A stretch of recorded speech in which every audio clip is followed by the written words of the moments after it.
this piece now, when you start smoothing it out, you can start to see the grain and the color in the bowl that you're going to end up with. You can see the color and the grain pattern that is coming in to the bowl now. And the more you finish it, the finer the finish gets, the more that will stand out, and you'll start to see more of this in there. What's the minimum amount of time it takes to make that? It takes me about 4 years, the way I do it. Professionally, they will dry that in probably 90 days in a kiln. But not having a kiln or anything takes me a lot longer.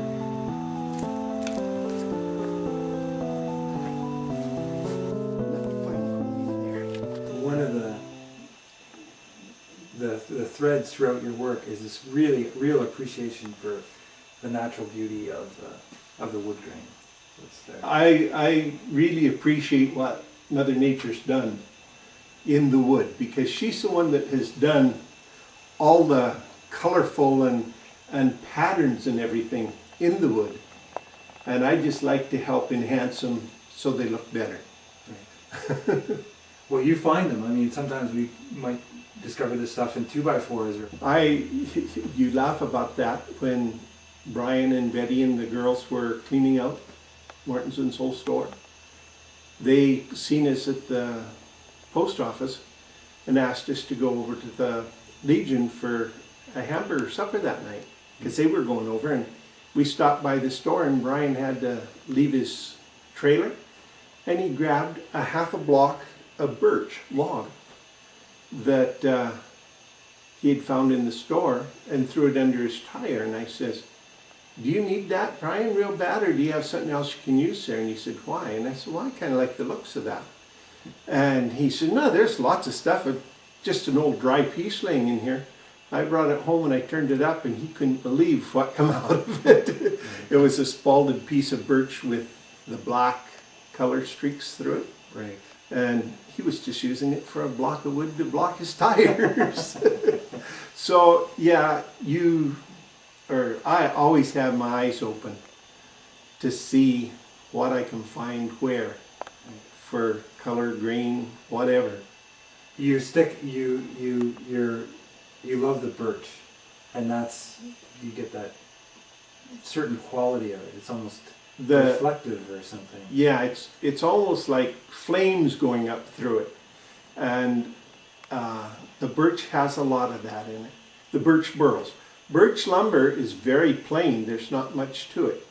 But the burls don't have a set grain pattern, and they are a lot harder wood. Like you can get cedar burls that are very hard, and cedar lumber's soft normally. Sure.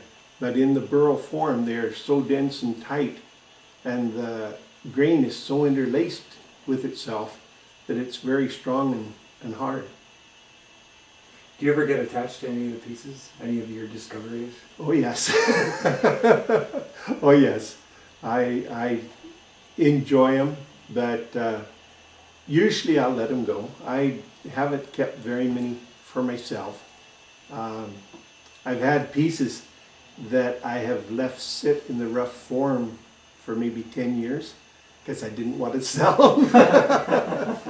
And finally turned them and sold them. Right. But I still have a few pieces that I've turned that I really like the first green piece I turned, I still have. And I've turned some pieces out of soapstone, which I still have. But most of them I let go.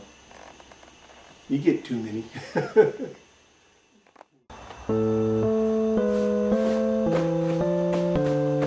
Yeah, like this is strictly a hobby. In between fishing and traveling. Oh, this here is a birch burl that I've turned, leaving natural holes and natural edge in it.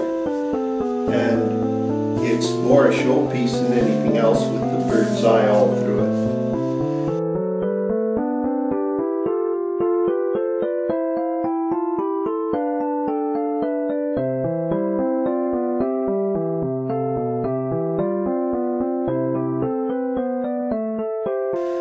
This is a myrtlewood burl that I've left the natural edge all the way around, and I've gone through here and hollowed the whole piece out with that tool inside there, and it shows the rough, cracked, natural look of the wood when it's on the tree, because this is all the natural outside, and then it shows the nice green and colors of the wood once you do away with the rough part of it. So it shows the soft part and the rough part as well. That's a birch burl also, and it really shows how the different grains will come out of a birch burl, whether it's, no matter what it looks like, they all look the same outside, but you can have